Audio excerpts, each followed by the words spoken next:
the Gospel in Galatians. These are prepared and presented by Ed Dickerson. I hope you'll enjoy as we go through the exegetical presentation of the Gospel in Galatians. I want to point out that although it's based on the adult study guides for quarter four, we will not be following them slavishly. Rather, we're going to be trying to do an exegetical approach.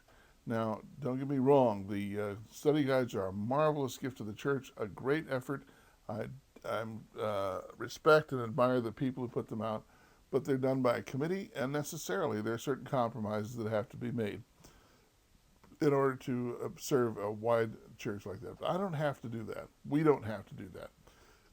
And so my loyalty is to the text and to the exciting process of digging in this gold mine and finding wonderful things there that help us in our daily lives.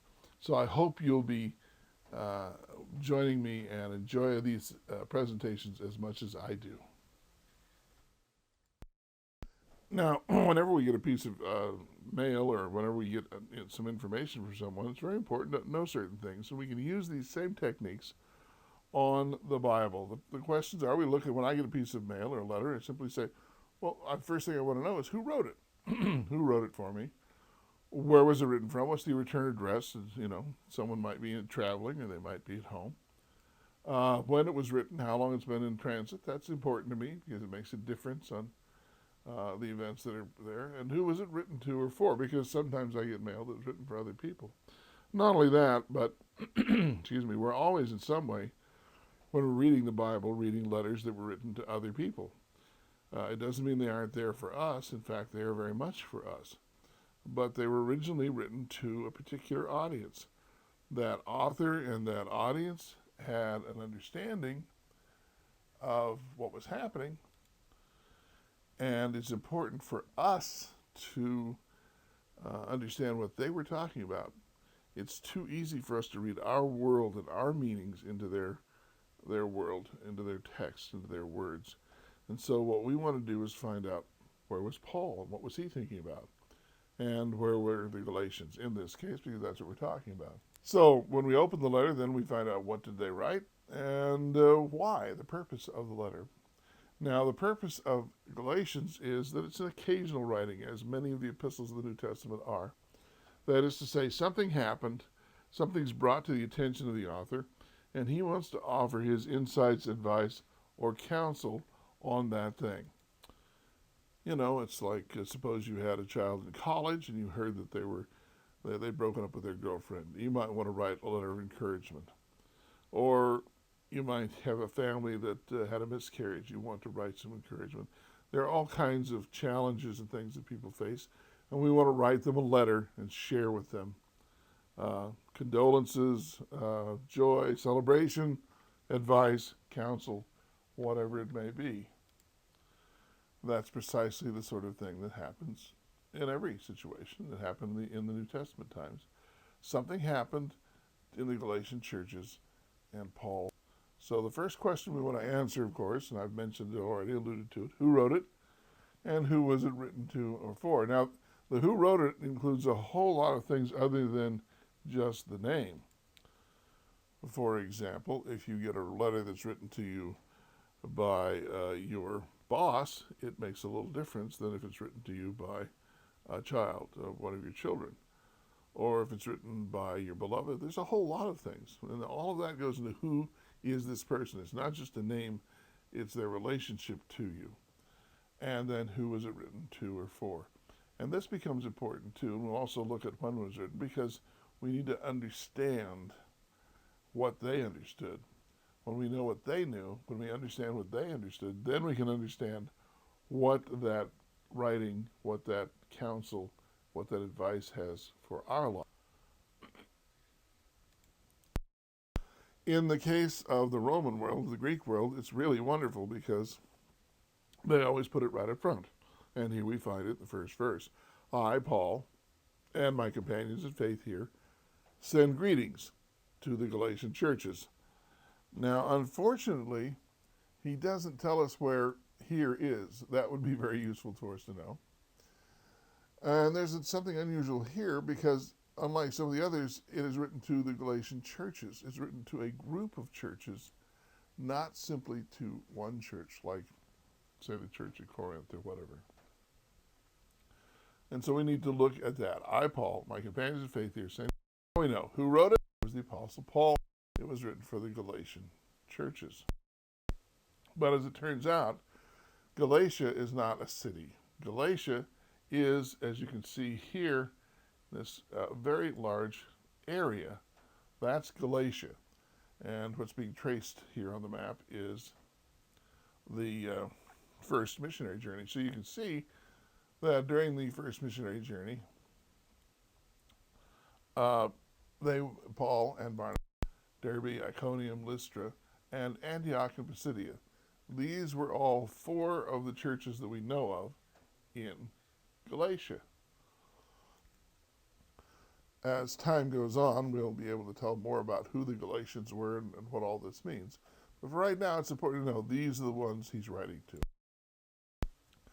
Well, the question is, who is Paul? And the question of who is Paul is not so simple as we might think. For one thing, the Galatians had not read the entire book of Acts. I know that sounds kind of silly, but what I'm saying is we bring information to who is Paul that the Galatians didn't yet have. They didn't know yet.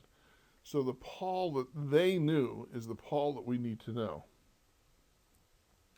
And that's the first place that we're going to start. We're going to start by looking at who is Paul to the Galatians. Well, Paul begins by telling them some very interesting things. My authority, he says, for writing to you does not come from any popular vote of the people, nor does it come through the appointment of some human higher up. It comes directly from Jesus the Messiah and God the Father who raised him from the dead. I'm God commissioned. Wow.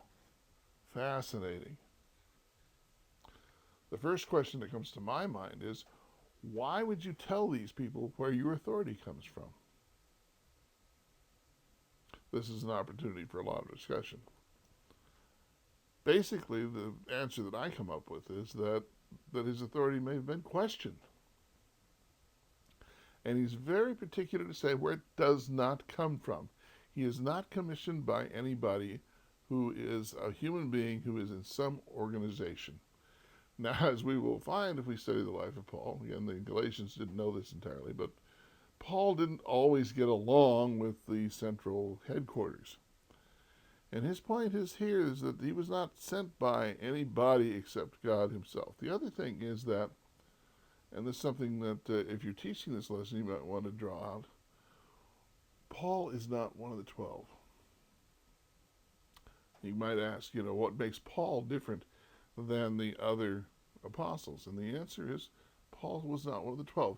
He did not walk with Jesus during Jesus' earthly ministry. But Paul is at pains to tell us that he was in fact someone who had encountered Jesus himself. And Jesus himself had given Paul his authority and given him his mission.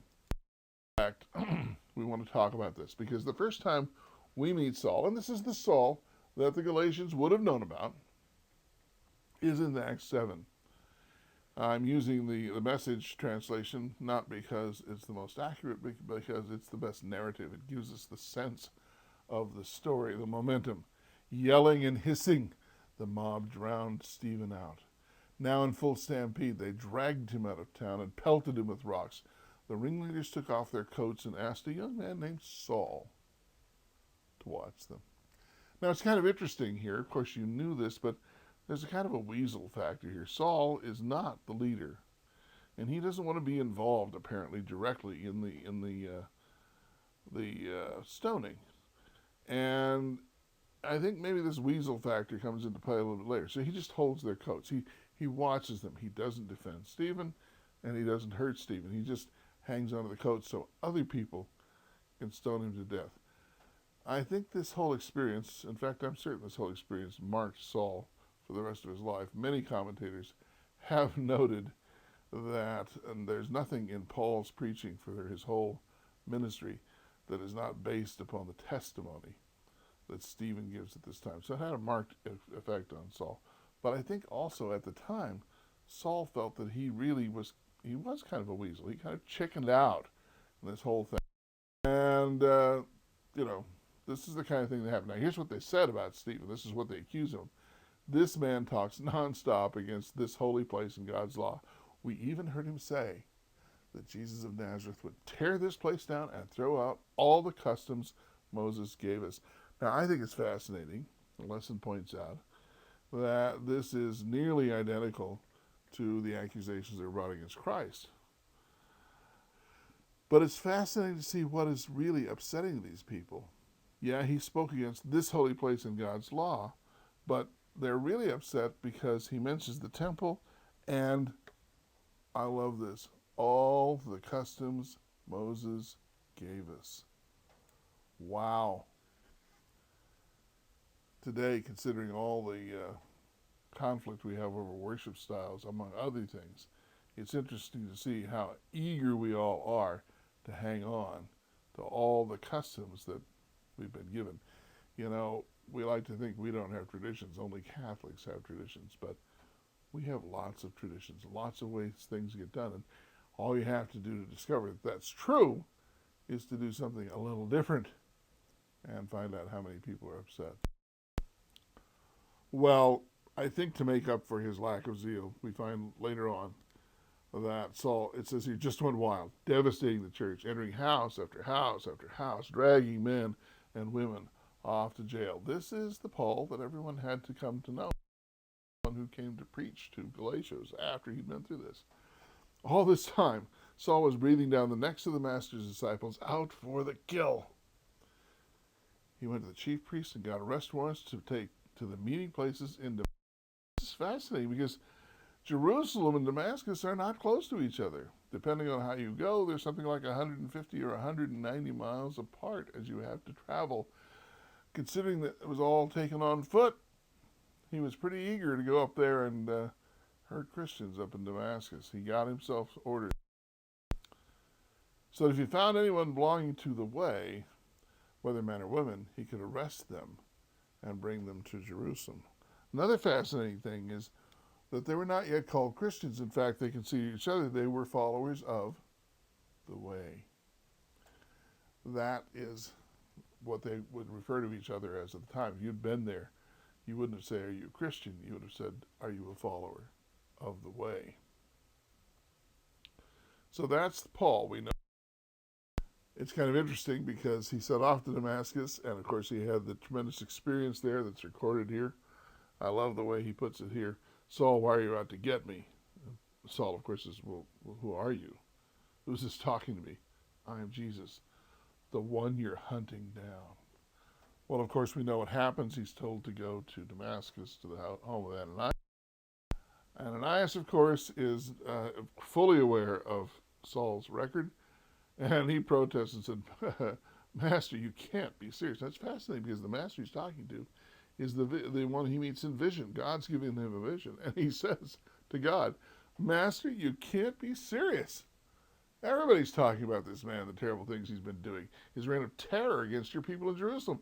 And now he's shown up here with papers from the chief priest that give him license to do the same time. Well, of course, Ananias does relent, and he prays over Saul. Saul's sight is restored. Saul then goes into the desert and studies, and slowly he is rehabilitated. Barnabas takes up his cause, and people hear good things about it. But although we're studying the book of Galatians, I want to examine just for a moment the book of Acts and the story of its telling, and we'll take that up, what I call the interlude, in the beginning of the part 2 of our study.